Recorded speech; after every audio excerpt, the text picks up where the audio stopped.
حضور اکرم صلی اللہ علیہ وآلہ وسلم نے بہت ساری نصیحتیں مختلف مواقع پر الگ الگ صحابہ کو کی تھی۔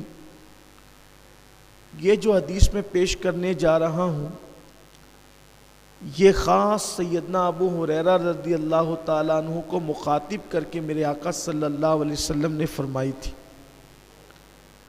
اللہ کے حبیب صلی اللہ علیہ وآلہ وسلم نے حضرت ابو ہریرہ رضی اللہ تعالیٰ سے فرمایا، اے ابو ہریرہ، تم کبھی نماز جمعہ کو اور غسل جمعہ کو ترک مت کرنا۔ اپنی پوری زندگی میں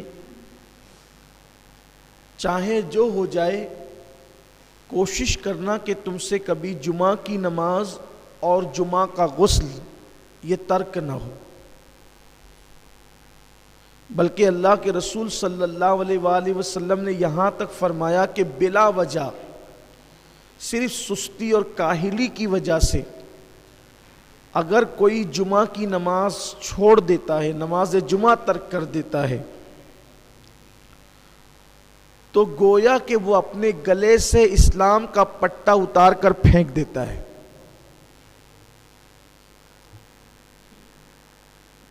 اس لیے جمعہ کی نماز کبھی ترک نہیں کرنا۔ آج کل دیکھنے میں یہ آ رہا ہے کہ چھوٹی چھوٹی بیماریوں کی وجہ سے بھی لوگ نماز جمعہ چھوڑ دیتے ہیں۔ میں تو بیمار ہوں، بیمار کے لیے نماز نہیں ہے۔ اول تو نماز مرے دم تک ہے۔ اگر ہم کھڑے ہو کر نماز نہیں پڑھ سکتے تو بیٹھ کے پڑھیں، بیٹھ کے نہیں پڑھ سکتے تو لیٹ کر پڑھیں۔ لیٹ کر بھی اگر ہمیں پڑھنے میں کوئی دقت ہے تو یہ جو آنکھ کی پلکیں ہیں اس کے اشارے سے پڑھیں۔ اسی لیے آپ دیکھیں کہ انسان کے جب سارے اعضاء ناکام ہو جاتے ہیں تو آخری تک کی آنکھ کی پلکیں کام کرتی ہے تاکہ آپ اس کے اشارے سے نماز پڑھ سکیں۔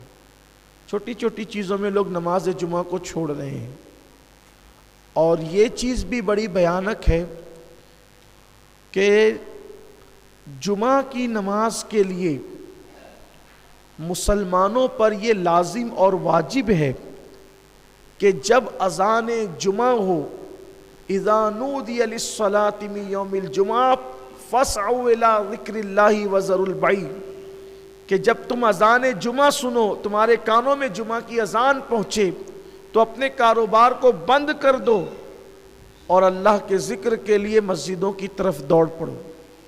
جمعہ کے دن حکم ہے کہ آپ جس مسجد سے جمعہ کی نماز پڑھنا چاہتے ہیں، جس مسجد میں پڑھنا چاہتے ہیں، اگر اس مسجد کی اذان کا وقت ہو جائے تو آپ کو اس وقت کاروبار چھوڑ دینا لازمی ہے۔ یہ جو خطبے تک لوگ آتے رہتے ہیں نا، یہ بدترین بدعت ہے۔ دور رسالت میں ایسا نہیں تھا، اور قرآن کا حکم یہی ہے کہ جب اذان جمعہ سنو سب چھوڑ کر کے مسجد کی طرف دوڑ پڑو اللہ کے ذکر کے لیے۔ تو سیدنا ابو ہریرہ رضی اللہ تعالیٰ عنہ سے میرے آقا صلی اللہ علیہ وسلم نے فرمایا کہ غسل جمعہ کبھی ترک نہیں کرنا اور نماز جمعہ کبھی ترک نہیں کرنا۔ لقمان حکیم نے بھی اپنے بیٹے کو کہا تھا کہ بیٹا کبھی جمعہ کا غسل نہیں چھوڑنا۔ یہاں تک روایتوں میں آیا کہ جو مسلسل غسل جمعہ کرتا ہے اللہ اسے 70 بیماریوں سے اور بلاؤں سے محفوظ فرماتا ہے۔ اور حدیث پاک میں یہ بھی آیا ہے کہ جمعہ کا جس نے احترام کیا، جس نے جمعہ کی تعظیم کی، اور شب جمعہ میں جس نے سنت مصطفیٰ کے مطابق وظیفہ زوجیت ادا کیا اور پھر اس نے غسل کیا اور خوشبو لگا کر وہ مسجد کی طرف چلا، تو ہر قطرے کے بدلے میں اللہ تعالیٰ اسے 1 سال کی عبادت کا ثواب عطا فرماتا ہے۔ اور جب وہ مسجد میں آیا اور لوگوں کی کاندھوں کو اس نے نہیں پھلانگا، حدیث پاک ہے کہ مسجد میں آیا لوگوں کے کاندھوں کو نہیں پھلانگا۔ لوگوں کے کاندھوں کو نہیں پھلانگے کا مطلب یہ ہے کہ لوگ بعد میں آتے ہیں اور آگے آگے گھسنے کی کوشش کرتے ہیں، یہ بھی منع کیا گیا ہے۔ بلکہ اللہ کے رسول صلی اللہ علیہ وآلہ وسلم نے سیدنا ابو ہریرہ سے ایک دن فرمایا اے ابو ہریرہ کیا تم نے جمعہ کی نماز نہیں پڑھی؟ حضرت ابو ہریرہ نے عرض کی یا رسول اللہ میرے ماں باپ آپ پہ قربان، میں نے تو جمعہ آپ کی اقتدا میں آپ کے پیچھے پڑھا ہے۔ پھر سرکار علیہ السلام نے فرمایا ابو ہریرہ کیا تم نے جمعہ کی نماز نہیں پڑھی؟ پھر اس کی حضور میں نے تو آپ کی اقتدا میں جمعہ پڑھی۔ پھر اللہ کے رسول صلی اللہ علیہ وآلہ وسلم نے فرمایا اے ابو ہریرہ کیا تم نے جمعہ کی نماز نہیں پڑھی؟ تو پھر ان کو احساس ہو گیا کہ یا رسول اللہ صلی اللہ علیہ وآلہ وسلم میں تو آپ کی اقتدا میں نے جمعہ پڑھی۔ تو سرکار نے فرمایا کہ تم بعد میں آئے تھے اور تم صفوں کو چیرتے ہوئے آگے آ رہے تھے، جو ایسا کرتا ہے گویا وہ جہنم کی آگ کو پھلانگتا ہے۔ صفوں کو چیر کر آنے والا گویا کہ جہنم کی آگ کو پھلانگتا ہے۔ تو جو جمعہ کی برکت ہے، نماز جمعہ کی برکت ہے، تو صفوں کو چیر کر اور پھلانگ کر آنے والوں کے لیے ڈر ہے، خدشہ ہے کہ کہیں وہ جمعہ کی برکتوں سے محروم نہ ہو جائیں۔ اس لیے بعد میں آنے والوں کے لیے ضروری ہے کہ ان کو جہاں جگہ ملے وہ وہیں بیٹھ جائے، صفوں کو نہ پھلانگے۔ اور پہلے آنے والوں کے لیے ضروری ہے کہ وہ آئے تو اولین صف میں بیٹھے تاکہ پیچھے سے آنے والوں کو پھلانگنا نہ پڑے، ورنہ وہ جمعہ کی برکتوں سے محروم رہیں گے۔ لوگ جو ہے وہ آتے ہیں پیچھے بیٹھتے ہیں، اپنی سہولت سے بیٹھتے ہیں، دیوار کا ٹیک لگا کر کے بیٹھتے ہیں، لوگوں کی پوزیشن یہ ہوتی ہے۔ تو اس لیے جب جمعہ کی نماز کے لیے آؤ تو صفوں کو پھلانگ کر مت آؤ، جہاں جگہ ملے وہیں پر بیٹھ جاؤ، اور جو پہلے آئے وہ آگے آ کر کے بیٹھے۔ اللہ کے رسول صلی اللہ علیہ وآلہ وسلم نے فرمایا کہ اگر لوگوں کو پہلی اور اولین صفوں میں بیٹھنے کی فضیلت معلوم ہو جائے، لوگوں کو پہلی اولین صفوں میں بیٹھنے کی فضیلت معلوم ہو جائے تو لوگ مسجد میں قرآن اندازی کرنے لگے کہ پہلی صف میں کون بیٹھے گا، اور بلکہ یہاں تک فرمایا کہ لوگ مسجد میں تلوار نکالیں گے پہلی صف میں بیٹھنے کے لیے اگر ان کو صف اول میں بیٹھنے کی فضیلت پتہ چل جائے۔ لیکن یہاں تو حال ایسا ہی ہے کہ لوگ مسجدوں کے اندر اپنی طرز پر آتے ہیں، اپنی طرز پر بیٹھتے ہیں۔ اولین بیٹھو، بلکہ جب خدا کی رحمت اترتی ہے نماز کے اندر، نماز با جماعت میں، تو پہلے وہ امام پر اترتی ہے۔ سب سے پہلے اللہ کی رحمت حالت نماز میں جو اترتی وہ امام پر اترتی ہے، پھر جو صف امام کے قریب ہوتی ہے اس پر اترتی، پھر جو اس صف سے قریب ہوتی ہے اس پر اترتی، پھر جو اس کے قریب ہوتی ہے اس پر اترتی، یعنی الگ ترتیب۔ اسی لیے صف اول میں نماز پڑھنا یا اولین صفوں میں نماز پڑھنا یہ بہت برکت کی چیز ہے۔ پھر اللہ کے رسول صلی اللہ علیہ وآلہ وسلم نے حضرت سیدنا ابو ہریرہ سے فرمایا اے ابو ہریرہ ہو سکے تو کبھی قسم مت کھانا، قسم سے پرہیز کرنا۔ اگر بندہ سچی قسم کھائے، آج کل قسموں کا رواج بہت، لوگ بات بات پر کہتے قسم سے یار ایسا ہو گیا، قسم سے یار ایسا ہو گیا، قسم سے ایسا ہو گیا، بلکہ اب تو یہ ایک فیشن بھی بنا ہے۔ اسلام نے جہاں کام چل جاتا ہے وہاں بھی سچی قسم کھانے سے منع فرمایا ہے۔ ہو سکے تو سچی قسم بھی مت کھایا کرو، اس لیے کہ بات بات پر قسم کھانے کی وجہ سے اللہ روزی میں تنگی پیدا کرتا ہے، رزق تنگ کر دیتا ہے اللہ تبارک و تعالی۔ یہ کس کی بات ہے؟ سچی قسم کھانے کی، یعنی قسم کھانے کا آدمی عادی بن جائے نہیں۔ زندگی میں قسم وہاں کھانے کا حکم ہے آپ کی عزت کو خطرہ ہو اور اب کوئی سبیل نہیں ہو تو اس پہ قسم کھائی جائے عزت بچانے کے لیے۔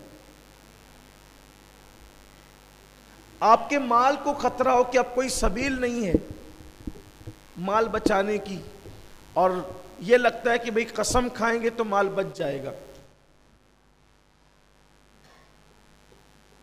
اسی طرح آپ کی جان کو خطرہ ہو کہ اگر قسم نہیں کھائیں گے تو جان چلی جائے گی،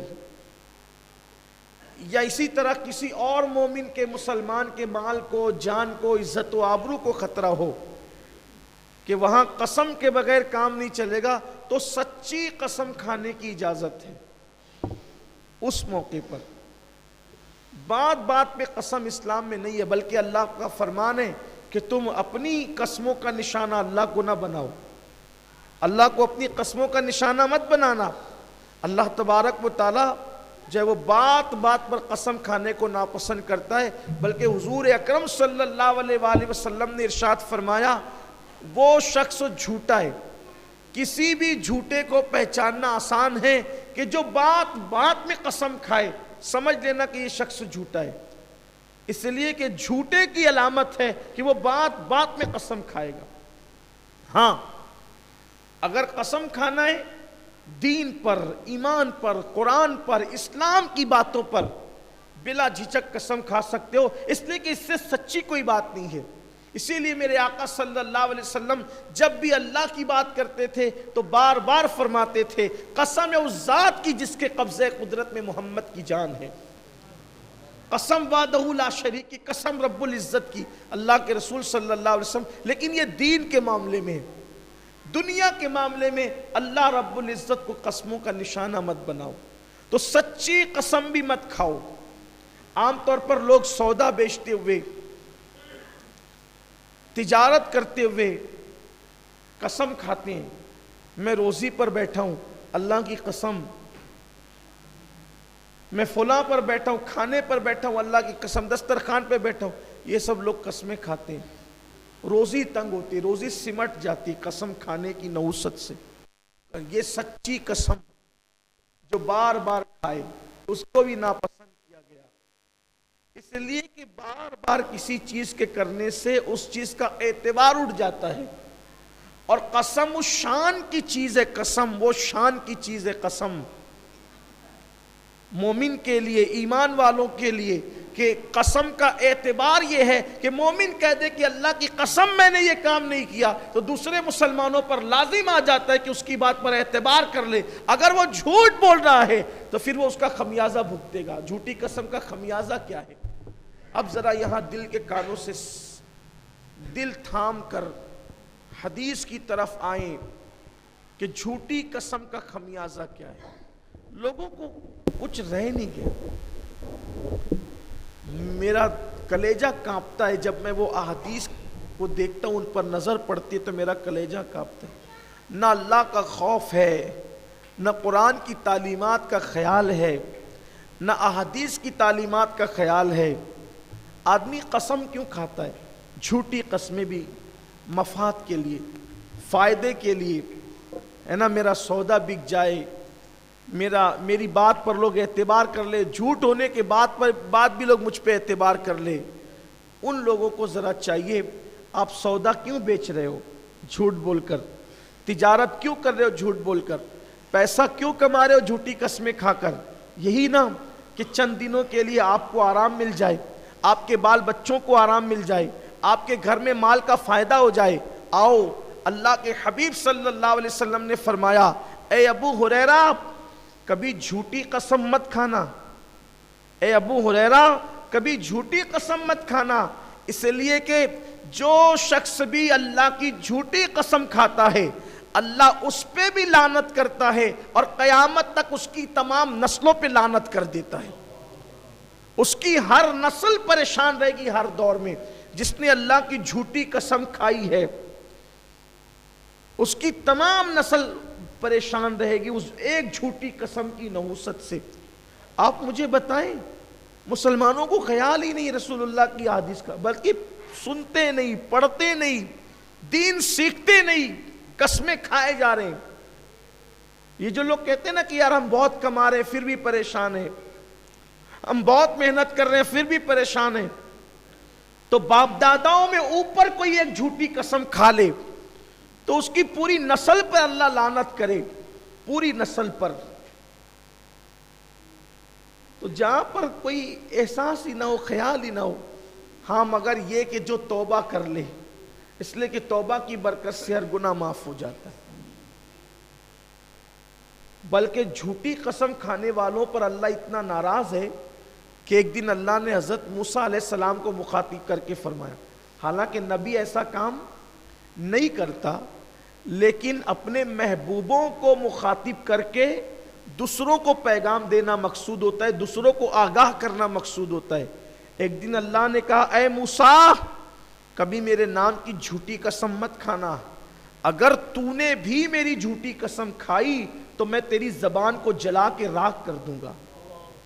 یہ نبی سے تیور ہے، حالانکہ نہ نبی کبھی جھوٹ بولتا ہے، نہ کبھی نبی جھوٹی قسم کھاتا ہے، نبی سے یہ چیزیں محال ہے، ایسا ہوتا نہیں ہے، لیکن محبوب کو مخاطب کر کے دوسروں کو پیغام دینا ہے کہ دیکھو جب انبیاء کے لیے اتنا سخت تیور ہے تو تمہارا انجام کیا ہوگا۔ اس لیے اپنی زندگی میں کبھی جھوٹی قسم، حضرت سیدنا ابو ہریرہ سے فرمایا جھوٹی قسم نہ کھانا۔ پھر اس کے بعد کہا اگر قسم کھاؤ تو پھر اس قسم کو نبھاؤ، اگر قسم کھا لی ہے تو اس قسم کو نبھانا آپ پر واجب ہو گیا ہے۔ جس سے مثال کے طور پہ اللہ نہ کرے آپ کی زبان سے نکل گیا کہ اللہ کی قسم میں یہ کام نہیں کروں گا، تو اس کے بعد پھر وہ قسم آپ کو نبھانی پڑے گی، آپ وہ کام نہیں کر سکتے۔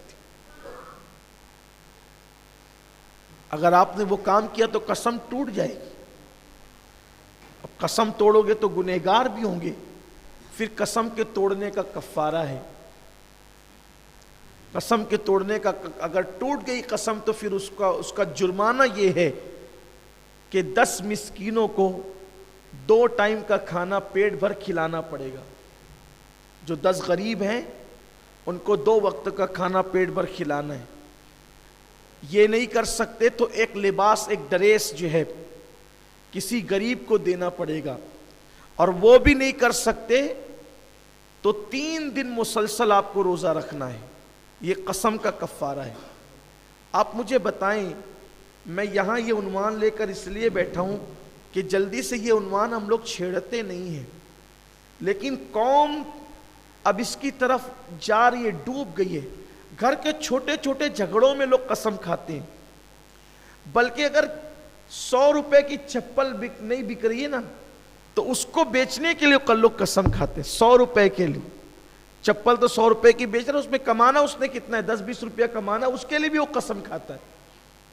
یعنی سوچیں آپ، آج جو پوری دنیا کے اندر یہ ہنگامہ ہو رہا ہے نا کہ مسلمان ذلیل ہو رہا ہے، مسلمان رسوا ہو رہا ہے، مسلمان تنگ دست ہو رہا ہے، مسلمان تباہ ہو رہا ہے، مسلمان برباد ہو رہا ہے، وہ مسلمانوں کے کرتوت تو دیکھو ذرا، کہ وہ 10-20 روپے کے لیے، بلکہ وہ تو چپل کی بات ہے، سبزی فروش بھی سبزی بیچتے وقت قسم کھاتا ہے۔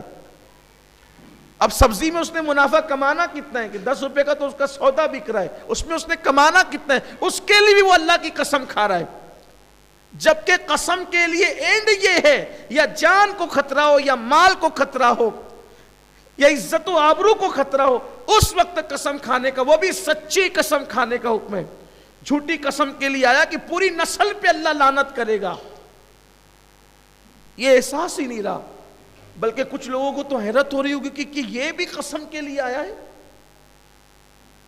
قسم کے لیے حدیث میں یہ بھی ہے، وجہ یہی ہے کہ ہم نے کبھی حدیث اٹھائی نہیں، حدیث مبارکہ وہ کبھی پڑھنے کی کوشش نہیں کی۔ مسلمانوں، ہمارا دین اتنا اہم ہے، اتنا عظیم ہے کہ ہمارے دین نے پیدا ہونے کے بعد آنکھ کھولنے سے لے کر مرنے تک، آنکھ بند ہونے تک کون سی چیز کیسے کرنا چاہیے یہ تک بتا دیا۔ یعنی پوری زندگی میں کوئی کام ایسا نہیں ہے کہ جو حضور اکرم صلی اللہ علیہ وسلم نے ہمیں سکھایا نہ ہو، بلکہ جب بچہ پیدا ہو کر آنکھ کھولتا ہے تو اسلام قانون لا کر کے بتا رہا ہے، اسلام قانون بیان کرتا ہے کہ بچے کی آنکھ کھلے، وہ پیدا ہو جائے، اس کے کان میں پہلے اذان پڑھو۔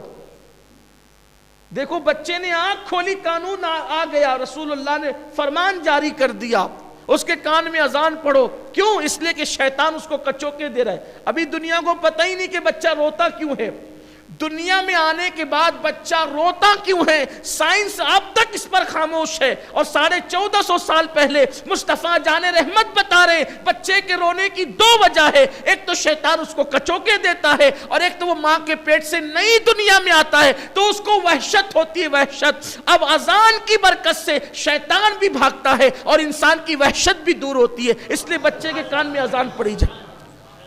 آج تک ترقی کے باوجود سائنس خاموش ہے کہ بچہ روتا کیوں ہے، لیکن غیب داں نبی نے 1450 سال پہلے اس کی دونوں وجہ بیان کر دیا، قانون بھی دے دیا اذان پڑھو، اس لیے کہ اذان کی برکت سے حدیث پاک میں آتا ہے جب اذان کے کلمات پڑھے جاتے ہیں تو شیطان بھاگ جاتا ہے، اور جو کچوکے دے رہا تھا وہ بھاگ گیا، اور اذان کی برکت سے وحشت بھی دور ہوتی ہے، گھبراہٹ بھی دور ہوتی ہے۔ حضرت آدم علیہ السلام جب زمین پر آئے تھے تو اندھیرا دیکھ کر کے وحشت ہو رہی تھی، کیونکہ جنت میں اندھیرا نہیں ہے، اجالا ہی اجالا ہے، یہاں وحشت ہو رہی تھی تو جبریل علیہ السلام نے اذان پڑھی، اللہ نے وحشت دور کر دی۔ اذان کی برکت سے وحشت دور ہوتی، اسی لیے کبھی اگر آپ کو بھی گھبراہٹ ہو تو اذان کے کلمات پڑھا کرو۔ اذان صرف وہ نہیں ہے جو مؤذن کان میں انگلیاں ڈال کر کے پڑھتا اللہ اکبر اللہ اکبر، یہ صرف لائے میں پڑھنے کا نام اذان نہیں ہے۔ اگر آپ کو وحشت ہو رہی ہے تو آپ بھی اذان کے کلمات دہرا سکتے، اللہ اپنے دل میں زبان پہ ہلکے اللہ اکبر اشہد ان لا الہ الا اللہ اشہد ان لا الہ الا اللہ، اس کی برکت سے بھی آپ کی وحشت دور ہو جائے۔ اب آپ دیکھیں، میں یہ کہہ رہا تھا کہ پیدا ہونے سے لے کے آنکھ کھولنے سے لے کے آنکھ بند کرنے تک حضور نے پورا قانون دیا۔ دیکھا آپ نے، پیدا ہوا بچہ تو کان میں اذان دو، اور پھر قانون دیا جب کوئی مر جائے، توجہ کریں، کسی مذہب میں یہ قانون نہیں ملے گا، یہ تعلیم نہیں ملے، جب کوئی مر جائے تو اس کی آنکھیں بند کر دو۔ آنکھ کھلنے سے قانون شروع ہوا، آنکھ بند کرنے کی بھی بات ہو رہی ہے، آنکھ بند کر دو، اور آنکھ بند کرتے ہوئے پڑھو بسم اللہ وعلی ملت رسول اللہ صلی اللہ علیہ وسلم، دعا بھی عطا فرماتے۔ یعنی کہیں پر ہمیں تشنا قانون نہیں چھوڑا گیا، لیکن یہ اپنی کم نصیبی ہے کہ ہم نے دین پڑھا نہیں، دین نہیں پڑھا اسی لیے سب کچھ ہو رہا ہے، دین نہیں پڑھا اسی لیے سب کچھ ہو رہا ہے۔ دین پڑھیے، دین کے قریب آئیے۔ ہر مسلمان پر کم سے کم اتنا علم حاصل کرنا فرض ہے جو اس کے لیے زندگی کے ضروریات میں شامل ہے۔ یعنی کون سا علم فرض ہے؟ طہارت کیسے کی جائے، وضو ہے، غسل ہے، نماز ہے، روزہ ہے، حج ہے، زکوٰۃ ہے، تجارت کے کاروبار کے مسائل ہیں، مسجد میں آنے جانے کے مسائل ہیں، یہ سب چیزیں سیکھنا ہم پہ فرض ہے۔ اگر نہ سیکھیں گے اتنا علم، جتنا علم انسان کی زندگی کے لیے ضروری قرار دیا گیا ہے، تو میرے آقا صلی اللہ علیہ وآلہ وسلم فرماتے ہیں ایسا شخص حساب کتاب کے بغیر جہنم میں جائے گا جس شخص نے فرض علم حاصل نہیں کیا۔ اس لیے کہ آپ کہیں گے میں نے تو نماز پڑھی، نماز سیکھے بغیر پڑھی، نماز ہوئی ہی نہیں، تو آپ کہیں نہیں بھی اللہ قبول کرنے والا ہے، اللہ تو قبول کرتا ہے، مجھے تو آتی نہیں، معلوم نہیں تھا تو کیا کروں؟ معلوم ہونا کوئی، نہ معلوم ہونا کوئی عذر نہیں ہے، نہ معلوم ہونا کوئی عذر نہیں، تم نے سیکھا کیوں نہیں؟ بلکہ لوگ تو یہ کہتے ہیں یار علم والوں سے غلطی ہو تو ان کو ڈبل گناہ ملتا ہے، بغیر علم والوں سے تو ان کو کوئی گناہ نہیں ملتا یا ایک گناہ ملتا ہے۔ یہ غلط ہے، یہ آپ کی من گڑت ہے، یہ بھی نہ علم ہونے کی وجہ سے۔ علم والے سے اگر غلطی ہو تو اس کو ایک گناہ ملے گا کیونکہ اس نے علم سیکھا ہے، عمل نہ کرنے کا ایک گناہ اس کو ہے۔ لیکن جس نے علم نہیں سیکھا اور اس نے غلطی کی تو اس شخص کو 2 گناہ ملیں گے، ایک علم نہ سیکھنے کا گناہ، ایک عمل نہ کرنے کا گناہ، اس کے لیے 2 گناہ ہے۔ اس لیے علم کی طرف آؤ۔ بالخصوص میں اپنے نوجوانوں سے گزارش کرتا ہوں کہ جب ہم کمپیوٹر سیکھنے کے لیے 6 مہینے کا وقت کمپیوٹر کے لیے دے سکتے ہیں، انگلش اسپیکنگ کے لیے 6 مہینے سال بھر کا وقت نکال سکتے ہیں، تو کیا ہم اپنی مسجد کے امام کے پاس آ کر نماز سیکھنے کے لیے 2-4 دن کا ٹائم نہیں دے سکتے؟ نماز مکمل سیکھنے کے لیے 2 دن 1-1 گھنٹہ کافی، یعنی 2 گھنٹے میں آپ پوری نماز سیکھ سکتے ہیں۔ لیکن سیکھتا کون ہے؟ نماز میں تقریباً 52 مقامات ایسے آتے ہیں پوری 2 رکعت نماز میں کہ اگر آپ جہاں بھول کر دو تو آپ پر سجدہ سہو لازم آ سکتا ہے۔ کسے پتہ ہے کون کرتا ہے؟ بچپنے سے مسجد میں آ رہے ہیں، لوگوں کو سر زمین پہ رکھتے دیکھا، ہم نے بھی ماتھا ٹیک دیا۔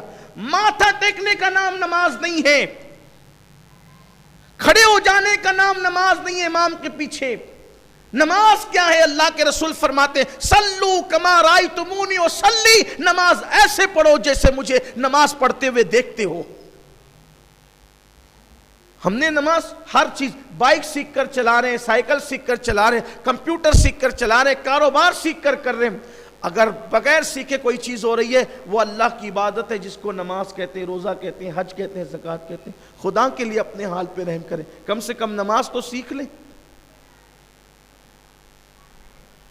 میرے آقا صلی اللہ علیہ وآلہ وسلم صحابہ کرام کو پوری عمر عبادت سکھاتے رہے، لیکن ہم نے اس کی طرف توجہ نہیں کی۔ میرے آقا صلی اللہ علیہ وسلم کے دیوانوں، ہمیں تو وضو بھی نہیں آتا، ہم کن کن چیزوں کا تذکرہ کریں؟ ہم نے ابھی یہ بھی پتہ نہیں ہے کہ عورتیں ہاتھ کیسے دھلتی ہے وضو میں، اور مرد ہاتھ کیسے دھلتے ہیں وضو میں، یہ بھی پتہ نہیں۔ مردوں کا ہاتھ دھلنا وضو میں سنت اس طرح سے ہے کہ کلائیوں سے پانی ڈالیں گے اور کونی کی تک بہائیں گے، اور عورتوں کا وضو یہ ہے کہ کونی پر پانی ڈالے گی اور کلائیوں کی طرف بہائے گی۔ یہ ہے مرد اور عورتوں کے وضو میں فرق، لیکن ہم نے تو جیسے آیا ویسے کر لیا۔ یعنی ابھی تک مسلمان وضو بھی نہیں سیکھ سکا، اور ہم کہاں جانے کی بات کرتے ہیں، بڑی بڑی بات کرتے ہیں، ہم یہ بن گئے اور ہم وہ بن گئے اور ہم وہ بن گئے۔ یہ سب کیا ہے؟ پہلے مسلمان تو بنو، اللہ کے بندے تو بنو، بہت ضرورت ہے۔ صحابہ کرام رضوان اللہ تعالی علیہم اجمعین جب اسلام قبول کرتے تو وہ اس وقت تک دوسرے کاموں کی طرف توجہ نہیں کرتے جب تک کہ وہ دین نہیں سیکھ لیتے۔ سیدنا فاروق اعظم فرماتے ہیں میں نے 12.5 سال تک حضور کی بارگاہ میں بیٹھ کر صرف سورہ بقرہ شریف پڑھی ہے۔ کتنے سال؟ 12.5 سال۔ 12.5 سال میں اللہ کے رسول سے میں نے صرف ایک سورت پڑھی ہے، سورۃ البقرہ۔ آپ غور فرمائیں حضور نے کیا سکھایا ہوگا اور انہوں نے کیا سیکھا ہوگا۔ آج ہمارے یہاں سیکھنے کا جذبہ نہیں ہے، حالانکہ علماء ائمہ سکھانے کے لیے تیار ہیں۔ ماشاءاللہ آپ کے محلے میں تو مفتی صاحب ہیں، یہ حضرت مولانا مفتی امتیاز صاحب جو ہیں یہ سند یافتہ مفتی ہے اور ہمارے ادارے کے پہلے مفتی ہیں۔ ماشاءاللہ آپ کو جو ہے وہ فائدہ اٹھانا چاہیے۔ دیکھیے اگر آج ہم دین نہیں سیکھیں گے نا تو نقصان اٹھائیں گے، کیونکہ بہت ساری چیزیں ایسی ہوتی ہیں کہ علم نہ ہونے کی وجہ سے آدمی نہیں کرنے والے کام بھی کرتا ہے، اور اگر علم ہو جائے تو ضرور انسان بچتا ہے ان چیزوں سے۔ جیسے ابھی آپ نے سنا کہ جھوٹی قسم کا کتنا بڑا وبال ہے۔ میں سمجھتا ہوں کہ کوئی مسلمان یہ سن کر اس کا ایمان نہیں کانپے گا کہ جو جھوٹی قسم کھائے اللہ اس کی پوری نسل پہ لعنت کرے، اور اللہ حضرت موسیٰ جیسے نبی سے کہے کہ اگر تم بھی جھوٹی قسم کھاؤ گے تو میں تمہاری زبان کو بھی جلا کے راکھ کر دوں گا۔ حالانکہ میں کہہ چکا کہ نبی کبھی جھوٹی قسم نہ کھاتا ہے نہ کھا سکتا ہے، لیکن یہ گفتگو کا تیور ہے کہ محبوب کے ذریعے سے دوسروں کو پیغام دیا جا رہا ہے۔ اب بتاؤ کوئی یہ جرات کرے گا؟ لیکن معلوم ہوگا تب نہ، معلوم ہی نہیں ہے، اس لیے مسلمانوں کو چاہیے کہ وہ علم دین سیکھیں۔ اب گفتگو سمیٹتے ہوئے عرض کروں کہ اللہ کے رسول علیہ السلام نے فرمایا حضرت ابو ہریرہ سے، اے ابو ہریرہ اگر ہو سکے تو کبھی جماعت مت چھوڑنا، نماز با جماعت مت چھوڑ، اس لیے کہ جس نے جماعت کے ساتھ نماز نہیں پڑھی، جس نے نماز با جماعت نہیں پڑھی، اس نے بھی اپنے گلے سے اسلام کا پٹا اتار کر پھینک دیا، اس کا اسلام سے کیا تعلق؟ اب یہ جماعت کے ساتھ نماز پڑھنے پر اتنا زور دیا جا رہا ہے، جو لوگ سرے سے نماز ہی نہیں پڑھتے پتہ نہیں ان بیچاروں کا انجام کیا ہو۔ بلکہ حدیث پاک میں تو یہاں تک آتا ہے کہ جو لوگ نماز نہیں پڑھتے، جو نماز نہیں پڑھتے، جب وہ کھانے کے لیے بیٹھتے ہیں تو ان کے لقمے ان پہ لعنت کرتے، وہ کپڑے پہنتے تو لباس ان پہ لعنت کرتا ہے، جب وہ باہر نکل کے چلتے ہیں تو باریک باریک کیڑے مکوڑے اللہ سے کہتے ہیں اللہ ہمیں طاقت دے کہ اس بدبخت کو ہم ختم کر دیں، اس کا خاتمہ کر دیں۔ کیڑے مکوڑے بھی نفرت کرتے ہیں چھوٹے چھوٹے اس سے جو نماز نہیں پڑھتا۔